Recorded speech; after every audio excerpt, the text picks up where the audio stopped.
ಬಿಡದಿ ಟೌನ್ಶಿಪ್ಗೆ ರೈತರು ಏನಂತಾರೆ? ಜಮೀನು ಕೊಡಲು ಒಪ್ಪಿದ್ದಾರಾ ಇಲ್ವಾ? ಜೆಡಿಎಸ್ ಸಮರ, ಜೋರಾದ ರಾಜಕೀಯ. ಇದು ಬಿಡದಿ ಟೌನ್ಶಿಪ್ ಸಮರ. News 18 ground report story.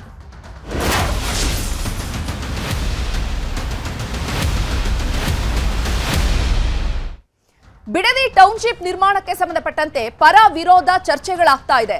CM ನಿರ್ಧಾರವನ್ನ ಈಗ ಕೆಂಪಯ್ಯನಪಾಳ್ಯ ರೈತರು ಬೆಂಬಲಿಸಿದ್ದಾರೆ. ಟೌನ್ಶಿಪ್ ನಿರ್ಮಾಣಕ್ಕೆ ಭೂಮಿಯನ್ನ ನೀಡೋದಕ್ಕೆ ಕೆಲ ರೈತರು ಸಿದ್ಧ ಅಂತ ಹೇಳ್ತಾ ಇದ್ದಾರೆ. ಬಿಡದಿ ಟೌನ್ಶಿಪ್ ನಿರ್ಮಾಣದ ವಿಚಾರಕ್ಕೆ ಸಂಬಂಧಪಟ್ಟಂತೆ ಸಾಕಷ್ಟು ವಿರೋಧ ಕೂಡ ವ್ಯಕ್ತ ಆಗ್ತಾ ಇದೆ. ಮತ್ತು ಕೆಲವು ರೈತರು ನಾವು ನಮ್ಮ ಜಮೀನನ್ನ ನೀಡೋದಕ್ಕೆ ಸಿದ್ಧವಿದ್ದೇವೆ ಅಂತ ಹೇಳ್ತಿದ್ದಾರೆ. ಈಗ ಕೆಂಪಯ್ಯನಪಾಳ್ಯದ ರೈತರು ಟೌನ್ಶಿಪ್ ನಿರ್ಮಾಣಕ್ಕೆ ಭೂಮಿಯನ್ನ ನಾವು ಕೊಡ್ತೀವಿ ಅಂತ ಮುಂದೆ ಬಂದಿದ್ದಾರೆ. ಬೆಂಗಳೂರಿನ ಕೊಳಚೆ ನೀರಿನಿಂದಾಗಿ ಬರೀ ರೋಗಗಳೇ ಬರ್ತಾ ಇದೆ. ಕೊಳಚೆ ನೀರು ಬಂದು ತೋಟಗಳೆಲ್ಲ ಹಾಳಾಗೋಗಿದೆ. ಕೃಷಿಗೆ ಯೋಗ್ಯವಲ್ಲದ ಇಂತಹ ಜಮೀನನ್ನ ಇಟ್ಕೊಂಡು ನಾವು ಏನ್ ಮಾಡೋದು ಅಂತ ಪ್ರಶ್ನೆ ಮಾಡ್ತಿದ್ದಾರೆ. ಸಿಎಂ ಡಿಕೆ ಶಿವಕುಮಾರ್ ನಿರ್ಧಾರ ಏನಿದೆ, ಈ ಟೌನ್ಶಿಪ್ ನಿರ್ಮಾಣ ಮಾಡುವಂತದ್ದು ಇದು ಸರಿಯಾಗಿಯೇ ಇದೆ. ಜಮೀನನ್ನ ಕೊಡೋದಕ್ಕೆ ನಾವೆಲ್ಲರೂ ಕೂಡ ಸಿದ್ಧರಿದ್ದೇವೆ ಅಂತ ಕೆಲ ರೈತರು ಹೇಳ್ತಿದ್ದಾರೆ. ನ್ಯೂಸ್ 18ಗೆ ಕೆಂಪಯ್ಯನಪಾಳ್ಯ ರೈತರು ಹೇಳಿಕೆಯನ್ನ ನೀಡಿದ್ದಾರೆ. ನಾವು ದಲಿತರು, ನಮ್ಮ ಜಮೀನನ್ನ ಯಾರು ಕೂಡ ಖರೀದಿ ಮಾಡೋಕೆ ಮುಂದೆ ಬರಲ್ಲ. ಹೀಗಾಗಿ 2 ಕೋಟಿ ಹಣದಲ್ಲಿ ಮದುವೆ ಮಾಡಿ ಉಳಿದದ್ದನ್ನ ಬ್ಯಾಂಕ್ನಲ್ಲಿ ಇಟ್ಕೊಳ್ತೇವೆ ಅಂತಿದ್ದಾರೆ ರೈತರು. ನೋಡಿ, ರೈತರಿಗೂ ಕೂಡ ಕೆಲವೊಂದು ಸಂದರ್ಭಗಳಿರುತ್ತೆ. ಮದುವೆ ಮಾಡುವಂಥದ್ದು, ಮನೆ ಕಟ್ಟುವಂಥದ್ದು, ಇಂತಹ ಸಂದರ್ಭಗಳಿಗೆ ಈ ಟೌನ್ಶಿಪ್ಗೆ ಈ ಭೂಮಿಯನ್ನ ಕೊಡೋದ್ರಿಂದ ನಮಗೆ ಧನ ಸಹಾಯ ಮಾಡಿದಾಗ ಆಗುತ್ತೆ, ಅನುಕೂಲ ಆಗುತ್ತೆ. ಈ ಬೆಂಗಳೂರಿನ ಕೊಳಚೆ ನೀರಿದೆ, ಇದು ತೋಟಗಳಿಗೆ ನುಗ್ತಾ ಇರೋದ್ರಿಂದ ತೋಟದ ಬೆಳೆಗಳೆಲ್ಲ ಹಾಳಾಗಿ ಹೋಗ್ತಾ ಇದೆ. ನಮಗೆ ಇಂತಹ ತೋಟವನ್ನ ಇಟ್ಕೊಂಡು ನಾವು ಏನ್ ಮಾಡಬೇಕಾಗುತ್ತೆ ಅಂತ ಪ್ರಶ್ನೆ ಮಾಡ್ತಿದ್ದಾರೆ ರೈತರು. ಕೆಂಪಯ್ಯನಪಾಳ್ಯ ರೈತರು ಈಗ ಡಿಕೆ ಶಿವಕುಮಾರ್ ಅವರ ಈ ಒಂದು ನಿರ್ಧಾರಕ್ಕೆ ಬೆಂಬಲವನ್ನು ವ್ಯಕ್ತಪಡಿಸಿದ್ದಾರೆ.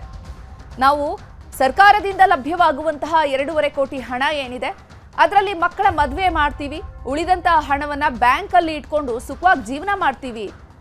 ಈ ತೋಟದಲ್ಲೇ ಇಟ್ಕೊಂಡು ಇದರಲ್ಲಿ ಫಲವತ್ತತೆ ಕೂಡ ಇಲ್ಲ, ಒಂದು ಗಲೀಜು ಕೊಳಚೆ ನೀರಿಂದಾಗಿ ಹಾಳಾಗೋಗ್ಬಿಟ್ಟಿದೆ.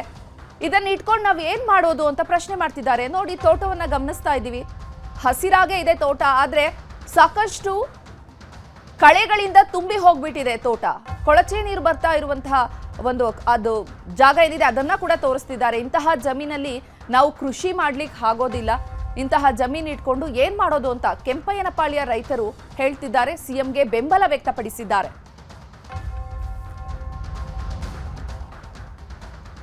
ಬಿಡದಿ ಟೌನ್ಶಿಪ್ ನಿರ್ಮಾಣಕ್ಕೆ ಸಂಬಂಧಪಟ್ಟಂತೆ ಸಾಕಷ್ಟು ರೈತರು ವಿರೋಧವನ್ನು ವ್ಯಕ್ತಪಡಿಸುತ್ತಿದ್ರೆ ಮತ್ತು ಕೆಲವಷ್ಟು ರೈತರು ಬೆಂಬಲವನ್ನು ವ್ಯಕ್ತಪಡಿಸುತ್ತಿದ್ದಾರೆ. ಟೌನ್ಶಿಪ್ ನಿರ್ಮಾಣ ಆಗೋದ್ರಿಂದ ನಮ್ಮ ಮಕ್ಕಳಿಗೆ ಅನುಕೂಲ ಆಗುತ್ತೆ. ಈ ಜಮೀನನ್ನ ಇಟ್ಕೊಂಡು ಏನ್ ಮಾಡ್ತಾರೆ, ಓದಿದ್ದಾರೆ, ಉದ್ಯೋಗಕ್ಕೆ ಹೋಗ್ತಾರೆ, ಮತ್ತೆ ಮದುವೆ ಮಾಡುವಂತಹ ಕಾರ್ಯಗಳಿರುತ್ತೆ, ಇದಕ್ಕೆಲ್ಲ ಹಣ ಉಪಯೋಗ ಆಗುತ್ತೆ.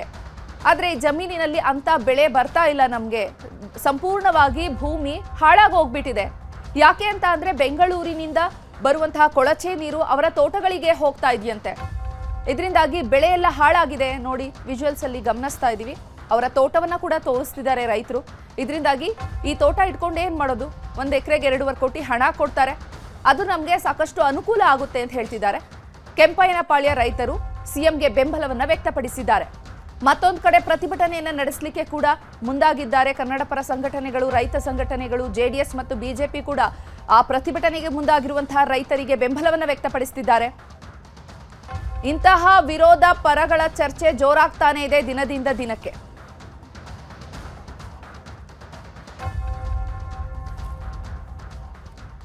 ಇನ್ನು ಕೆಂಪಯ್ಯನಪಾಳ್ಯದಿಂದ ನ್ಯೂಸ್ 18 ಗ್ರೌಂಡ್ ರಿಪೋರ್ಟ್ ಮಾಡಿದೆ, ನೋಡೋಣ.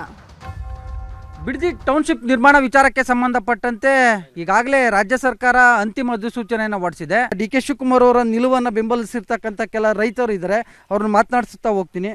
ಮೇಡಮ್, ಬಹುತೇಕ ರೈತರು ಜಮೀನು ಬಿಟ್ಕೊಡಲ್ಲ ನಾವು ಅಂತ ಹೇಳ್ತಾರೆ. ನೀವು ಯಾಕೆ ಕೊಡಬೇಕು ಅಂತ ಮನಸ್ಸು ಬಂತು? ಸರ್, ನಾವು ನಮ್ಮ ಹೆಸರು ಜಾನಕಮ್ಮ. ನಾವು ನಾನು ಈ ಊರಿಗೆ ಬಂದು 35 ವರ್ಷ ಆಯಿತು. 35 ವರ್ಷದಿಂದನೂ ಹಾಲು ಕರೆದಿದ್ದೀವಿ, ವ್ಯವಸಾಯ ಮಾಡಿದ್ದೀವಿ, ಆದರೂ ನಾವು ಅಭಿವೃದ್ಧಿ ಆಗಲೇ ಇಲ್ಲ. ನಾವೇನಾದ್ರು ನಮ್ಮ ಕಷ್ಟ ಅಂತ ಮಾರಕ್ಕೆ ಹೋದ್ರೆ 30 ಲಕ್ಷ 20 ಲಕ್ಷಕ್ಕೆ ಜಮೀನು ಕೇಳ್ತಾರೆ. ಒಂದು ಮದುವೆ ಮಾಡೋಕ್ಕಾಗಲ್ಲ, ಒಂದು ಮನೆ ಕಟ್ಟೋಕ್ಕಾಗಲ್ಲ. ಮತ್ತು ನಮ್ಮದು ಏನಾಯಿತು ಅಂದರೆ, ಒಂದು ಕುಮಾರಸ್ವಾಮಿ ಅವರು 2006ರಲ್ಲಿ ಅಕ್ವೇರೇಷನ್ ಮಾಡಿಬಿಟ್ಟು ರೆಡ್ ಝೋನ್ ಮಾಡಿಬಿಟ್ಬಿಟ್ರು. ರೆಡ್ ಝೋನ್ ಮಾಡಿರೋ ದೆಸೆಯಿಂದ ನಮ್ಮ 1 ಎಕರೆ ಜಮೀನು 20 ಲಕ್ಷ 30 ಲಕ್ಷ 28 ಲಕ್ಷದಲ್ಲೇ ಕೂತೈತೆ. ಅವ್ರು ರೆಡ್ ಝೋನ್ ಮಾಡಿಲ್ಲ ಅಂದರೆ, ಅವರು ಅಕ್ವೇರೇಷನ್ ಮಾಡಲಿಲ್ಲ ಅಂದರೂ ಪರವಾಗಿರಲಿಲ್ಲ. ರೆಡ್ ಝೋನ್ ಮಾಡಿಲ್ಲ ಅಂದರೆ ಇಷ್ಟೊತ್ತಿಗೆ ನಮ್ದು 80 ಲಕ್ಷ 90 ಲಕ್ಷ ವ್ಯಾಲ್ಯೂವೇಷನ್ ಆಗೋದು. ವ್ಯಾಲ್ಯೂವೇಷನ್ 4 ಪಟ್ಟು ಅಂದರೆ ನಮಗೆ 4 ಕೋಟಿ 5 ಕೋಟಿ ಬರೋದು. ನಮಗೆ ಕೇಳೋಕ್ಕೆ ಸರ್ಕಾರನ ನಮಗೆ ಧೈರ್ಯ ಇರೋದು, ನಮ್ದಿಷ್ಟು ವ್ಯಾಲ್ಯೂವೇಷನ್ ಅದೇ ನಮ್ಗಿಷ್ಟು ಮಾಡಿಕೊಡಿ ಅಂತ. ನಮ್ಮ ರೈತರು ಮಾಡಿದ ತಪ್ಪು. ಕುಮಾರಸ್ವಾಮಿ ಅವ್ರು ಏನೋ ಹೇಳ್ಬಿಡ್ತಾರೆ, ನಾನು ಬರ್ತೀನಿ ಇವತ್ತು ನಿಮ್ದೆಲ್ಲ ನಿಲ್ಲಿಸ್ಬಿಡ್ತೀನಿ ರೈತರೇ ಅಂತ ಹೇಳ್ತಾರೆ. ಅವ್ರು ಅವತ್ತು ಹೋಗೋ ದಿವಸ 2020ವರೆಗೂ ಇದ್ದರು ಕುಮಾರಸ್ವಾಮಿ ಅಣ್ಣವರು. ಅವ್ರು ಹೋಗೋವಾಗ ಒಂದೇ ಒಂದು ಆಳೆ, ಒಂದೇ ಒಂದು ಪೆನ್ನು ಅವ್ರ ಕೈಯಲ್ಲಿತ್ತು. ಬೇಡ ಇದು ಅವ್ರು ಮಾಡಿಬಿಟ್ಟಿದ್ರು, ಇವಾಗ ಬೇಡ ಅಂದ್ಬಿಟ್ಟು ಕ್ಯಾನ್ಸಲ್ ಮಾಡಿಬಿಟ್ಟು ಹೊಂಟೋಗಿದ್ರೆ ಇವತ್ತು DK ಸಾಹೇಬರು ಈ ಪ್ರಾಜೆಕ್ಟ್ನ ಕೈ ತಗೊಳಕ್ಕಿಲ್ಲ. ಇಲ್ಲಿ ಏನು ಅಂದರೆ DK ಶಿವಕುಮಾರ್ ಅವರು ತೆಗೆದುಕೊಂಡಿರೋ ತೀರ್ಮಾನಕ್ಕೆ ಬಹುತೇಕ ರೈತರು ವಿರೋಧ ವ್ಯಕ್ತಪಡಿಸ್ತವ್ರೆ. ಅಂದರೆ 26 ಹಳ್ಳಿ, ಸುಮಾರು ಒಂದು 24 ಹಳ್ಳಿ ರೈತರುಗಳು.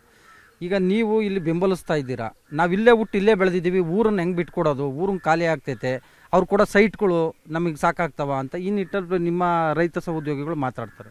ಸರ್ ಮಾತಾಡ್ತಾರೆ ಸರ್, ಇಲ್ಲ ಅಂತ ಹೇಳಲ್ಲ, ಎಲ್ಲ ಮಾತಾಡ್ತಾರೆ, ಬಾಯಿ ಬಂದಾಗ ಮಾತಾಡ್ತಾರೆ. ಈಗ ನಮಗೆ ಇಲ್ಲಿ ಬಿಡದಿ ಇಂಡಸ್ಟ್ರಿಯಲ್ ಇದೆ, ಇಲ್ಲಿ 6 ಒಳ್ಳೆ ಇಂಡಸ್ಟ್ರಿಯಲ್ ಇದೆ, ಎಲ್ಲ ಲೇಬರ್ಸ್ ಕೆಲಸಕ್ಕೆ ಹೋಯ್ತಾವೆ. ಯಾರು ಒಬ್ಬರೂ ಆಳುಗಳು ಸಿಗ್ತಾರೆ. ಅಂದರೆ ವ್ಯವಸಾಯ ಮಾಡಿದ್ರೆ ಏನು ಮಾಡೋಣ, ನಾನೊಬ್ಬ ದುಡಿಯೋದು ನಮ್ಮ ಮನೇಲಿ, ಯಾರೂ ಬರೋಲ್ಲ. ನಾನೊಬ್ಬ ಮನ್ಸು 10 ವರ್ಷ ಸೊಪ್ಪು ಇದು ನಾವು ಉಳಮೆ ಸಾಕಾಯ್ತದ, 10 ವರ್ಷ ಸೊಪ್ಪು ಇದು ಉಳಮೆ ಸಾಕಾಯ್ತದ, ಆಗಲ್ಲ. ಅದಕ್ಕೆ ನಾವು ಈ ಪ್ರಾಜೆಕ್ಟ್ನ ಒಪ್ಕೊಂಡಿದ್ದೀವಿ. ನಿಮ್ಮ ಜಮೀನುಗಳೆಲ್ಲ ಕೊಟ್ಟಾದ್ಮೇಲೆ ಆ ದುಡ್ಡು ಏನು ಮಾಡ್ಬೇಕು ಅನ್ಕೊಂಡಿದ್ದೀರಾ? 2 ಕೋಟಿಲಿ ಒಂದು ಅರ್ಧ ಸೈಟಿಗೆ 50-50 ಹಾಕೊಂಡಿದ್ದೀವಿ. ಮಿಕ್ಕಿ ದುಡ್ಡು ತಗೊಂಡೆಲ್ಲ ಬೇರೆ ಕಡೆ ಎಲ್ಲ ಜಾಗ ಮಾಡೋ ಅಂತ ಅನ್ಸ್ಕೊಂಡಿದ್ದೀವಿ. ನೋಡಿ ಇದೆಲ್ಲ ನಮ್ದೇ 25 ಎಕರೆ ನಮ್ಮ ಅಣ್ಣ ತಮ್ಮದಿರ್ತಾ ಇದೆಲ್ಲ ಪೂರ್ತಿ. ಈ ಜಂಡಲ್ಲಿ ಏನು ವ್ಯವಸಾಯ ಮಾಡ್ತೀರಿ? ಈ ನೀರು ಕಟ್ತಾರೆ, ಮೈ ಕೈ ಎಲ್ಲ ಕಟ್ತಾ, ಮಕ್ಳು ಮಗಳೆಲ್ಲ ಕಾಯಿಲ್ಲ. ನಮಗೂ ಆಗಲೇ ಅಲ್ಲಿಗೆ 33ಕ್ಕೆ ಶುಗರ್ ಬತ್ತು. ಈಗ 47 ವರ್ಷ, ಇನ್ನೆಷ್ಟು ವರ್ಷ ಇಲ್ಲ. ನಾವು ಈಗ ಆಗೋದು ಬೇಡ, ನಮ್ಮ ಮಕ್ಕಳು ಚೆನ್ನಾಗಿಲ್ಲ ಅಂತ ನಾವು ಜಮೀನು ಕೊಡ್ತಾ ಇದ್ದೀವಿ. ಈ ಜಮೀನು ಕೊಟ್ಟಿರೋರೆಲ್ಲ ಇವತ್ತು ಸೆಕ್ಯೂರಿಟಿ ಗಾರ್ಡ್ ಕೆಲಸಗಳು ಮಾಡ್ತಾ ಇದ್ದಾರೆ ಅಂತ. ಈಗ ನೀವು ಜಮೀನು ಕೊಟ್ಟಾದ್ಮೇಲೆ ಏನು ಮಾಡ್ತೀರಾ ಅಂತ? ನಾವು ಜಮೀನು ಕೊಟ್ಟೋದೇನು ಮಾಡಿದ್ರೆ ನಮಗೆ ಗಂಡು ಮಕ್ಕಳಿಲ್ಲ, ನಾವು ಏನು ಮಾಡೋಕ್ಕಾಗಲ್ಲ. ನಾವು ಹೆಣ್ಮಕ್ಳವ್ರೆ, ಹೆಣ್ಮಕ್ಳಿಗೆ ಏನೇನು ಕೊಟ್ಬಿಟ್ಟು ನಮ್ಮ ಜೀವನಕ್ಕೆ ಎಷ್ಟು ಬೇಕೋ ಅಷ್ಟು ನಾವು ಮಾಡ್ಕೋತೀವಿ. ನಮಗೆ 58 ವರ್ಷ ನನಗೆ ವಯಸ್ಸು, ನಾವು ಗೇಯೋಕ್ಕಾಗಲ್ಲ, ಕೈ ಮುರ್ಕೊಂಡಿದ್ದೀನಿ, 1 ರೂಪಾಯಿ ಕೆಲಸ ಮಾಡೋಕ್ಕಾಗಲ್ಲ. ಹಸುಗಳಿಗಿಲ್ಲ, ಅದು ಬರಡು ಭೂಮಿ ನಮ್ಮದು, ಏನು ಬೆಳೆ ಬೆಳೆಯೋಕ್ಕಾಗಲ್ಲ. ಇವಾಗ ಎಜುಕೇಟೆಡ್ ಮಗಳು ಡಬಲ್ ಡಿಗ್ರಿ ಮಾಡೋವಳೆ, ಅವಳು ಮದುವೆ ಮಾಡಬೇಕು, ದುಡ್ಡಿಲ್ಲ. ಯಾರನ್ನ ಕೇಳಕ್ಕೆ ಹೋದ್ರೆ ನೀವು ಕೈ ಮುರ್ಕೊಂಡು ನೀವು ಯಾರು ಕೊಡ್ತಾರೆ ಅಂತಾರೆ ದುಡ್ಡು. ಹೀಗಾಗಿ ನಮ್ಮ ಜೀವನೋಪಾಯಕ್ಕೆ ಅನಿವಾರ್ಯವಾಗಿ ನಾವು ಇದನ್ನು ಕೃಷಿ ಜಮೀನನ್ನು ಏನು ಸರ್ಕಾರ ವಶಪಡಿಸ್ಕೊಂಡಿದೆ, ಅದು ಒಳ್ಳೆಯ ನಿರ್ಧಾರ. ಹೀಗಾಗಿ DK ಶಿವಕುಮಾರ್ ಅವರ ನಿಲುವನ್ನು ನಾವು ಬೆಂಬಲಿಸ್ತೀವಿ ಅನ್ನುವಂಥ ಒಂದು ಅಭಿಪ್ರಾಯವನ್ನು ವ್ಯಕ್ತಪಡಿಸಿದ್ದಾರೆ. ಕ್ಯಾಮ್ರಾಮನ್ ನೂರ್ ಅಹಮದ್ ಜೊತೆ ಹೆಬ್ಬಾಕ ತಿಮ್ಮೇಗೌಡ, ಬಿಡದಿ ಟೌನ್ಶಿಪ್ಗೆ ಭೂ ಸ್ವಾಧೀನದ ಹಿನ್ನೆಲೆ ಭೂ ಸ್ವಾಧೀನವನ್ನ ವಿರೋಧಿಸಿ ನಾಳೆ ಬೈರಮಂಗಲ ಚಲೋ ನಡೆಸಲಾಗುತ್ತೆ. ಅಖಿಲ ಭಾರತ ಜನವಾದಿ ಮಹಿಳಾ ಸಂಘಟನೆಯಿಂದ ರ್ಯಾಲಿ ನಡೆಸಲಿಕ್ಕೆ ತಯಾರಿಯನ್ನ ಮಾಡಿಕೊಳ್ಳಲಾಗಿದೆ. ಭಾರತ ವಿದ್ಯಾರ್ಥಿ ಫೆಡರೇಷನ್ನಿಂದ ಬೈರಮಂಗಲ ಚಲೋ ಭೂ ಸ್ವಾಧೀನವನ್ನ ವಿರೋಧಿಸಿ ಹೋರಾಟಕ್ಕೆ ಮುಂದಾಗಲಿದ್ದಾರೆ. ಬಿಡದಿ ಟೌನ್ಶಿಪ್ ಭೂ ಸ್ವಾಧೀನದ ಹಿನ್ನೆಲೆ ಸಾಕಷ್ಟು ಪರ ವಿರೋಧಗಳು ವ್ಯಕ್ತ ಆಗ್ತಾ ಇದೆ. ಇದರ ಜೊತೆಗೆ ಹಲವು ಸಂಘಟನೆಗಳು ಕೂಡ ರೈತರ ಬೆಂಬಲಕ್ಕೆ ನಿಂತಿದೆ. ಈ ಭೂ ಸ್ವಾಧೀನ ಮಾಡಿಕೊಳ್ಳುವಂಥದ್ದು ಸರಿಯಲ್ಲ, ರೈತರ ಕೃಷಿ ಭೂಮಿ, ಕೃಷಿಯನ್ನೇ ನಂಬಿಕೊಂಡು ರೈತರು ಜೀವನ ಮಾಡ್ತಿದ್ದಾರೆ ಅಂತ ಹೇಳಿ ವಿರೋಧವನ್ನು ವ್ಯಕ್ತಪಡಿಸುತ್ತಿದ್ದಾರೆ. ಈ ನಿಟ್ಟಿನಲ್ಲಿ ಬೈರಮಂಗಲ ಚಲೋ ನಡೆಸಲಿಕ್ಕೆ ತಯಾರಿಯನ್ನು ಮಾಡಿಕೊಂಡಿದ್ದಾರೆ.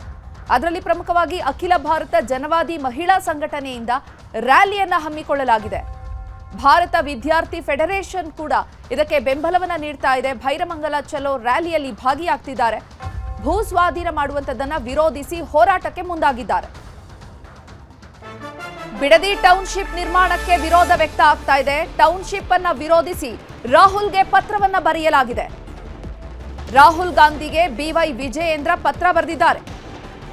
ಈ ಟೌನ್ಶಿಪ್ ಯೋಜನೆಯನ್ನ ವಿರೋಧಿಸಿ ರಾಹುಲ್ ಗಾಂಧಿಗೆ BY ವಿಜಯೇಂದ್ರ ಪತ್ರ ಬರೆದಿದ್ದಾರೆ. ರೈತರ ಹಿತಾಸಕ್ತಿಗೆ ವಿರುದ್ಧವಾಗಿ ಪ್ರಕ್ರಿಯೆ ನಡೀತಾ ಇದೆ. ಭೂಮಿಯನ್ನ ಕಳೆದುಕೊಳ್ಳುವಂತಹ ಆತಂಕದಲ್ಲಿ ರೈತರಿದ್ದಾರೆ. ಭೂ ಸ್ವಾಧೀನ ಪ್ರಕ್ರಿಯೆಗೆ ಮಧ್ಯ ಪ್ರವೇಶಿಸುವಂತೆ ರಾಹುಲ್ ಗಾಂಧಿಗೆ ಮನವಿ ಮಾಡಲಾಗಿದೆ. 3 ವಿಚಾರವನ್ನ ಪ್ರಮುಖವಾಗಿ ಇಲ್ಲಿ ಪ್ರಸ್ತಾಪಿಸಿ ರಾಹುಲ್ ಗಾಂಧಿಗೆ ಪತ್ರ ಬರೆಯಲಾಗಿದೆ. ಮೊದಲನೇದು 470 ದಿನದ ಬಿಡದಿ ರೈತರ ಹೋರಾಟಕ್ಕೆ ಬೆಲೆ ಇಲ್ವಾ ಅನ್ನುವಂತಹ ಒಂದು ಪ್ರಶ್ನೆಯನ್ನ ಮಾಡಿದ್ದಾರೆ. ಜೊತೆಗೆ ಹಸಿರು ಭೂಮಿಯನ್ನ ಕಾಂಕ್ರೀಟ್ ಜಂಗಲ್ ಅನ್ನ ಮಾಡ್ತಾ ಇರೋದು ಯಾಕೆ ಅಂತ ಪ್ರಶ್ನೆ ಮಾಡಿದ್ದಾರೆ. ಮೂರನೇದಾಗಿ ಗ್ರಾಮೀಣ ಮಹಿಳೆಯರನ್ನ ಅಭದ್ರತೆಗೆ ದೂಡ್ತಾ ಇರುವುದು ಸರಿನಾ ಅನ್ನುವಂತಹ ಈ 3 ಅಂಶಗಳನ್ನ ಪ್ರಸ್ತಾಪಿಸಿ BY ವಿಜಯೇಂದ್ರ ರಾಹುಲ್ ಗಾಂಧಿಗೆ ಪತ್ರವನ್ನ ಬರೆದಿದ್ದಾರೆ. ರೈತರು ವಿರೋಧ ವ್ಯಕ್ತಪಡಿಸುತ್ತಿದ್ದಾರೆ. ತಮ್ಮ ಫಲವತ್ತಾದಂತಹ ಭೂಮಿಯನ್ನ ಕೊಡ್ಲಿಕ್ಕೆ ರೈತರ ವಿರೋಧವನ್ನ ಕಡೆಗಣಿಸಿ, ಅವರ 400 ದಿನಗಳ ಹೋರಾಟವನ್ನ ಕಡೆಗಣಿಸಿ ಭೂಮಿಯನ್ನ ಪಡ್ಕೊಳ್ತಾ ಇರುವಂತದ್ದು ಸರಿನಾ ಅನ್ನುವಂತ ಪ್ರಶ್ನೆಯನ್ನ ರಾಹುಲ್ ಗಾಂಧಿ ಅವರಿಗೆ ವಿಜಯೇಂದ್ರ ಮಾಡಿದ್ದಾರೆ.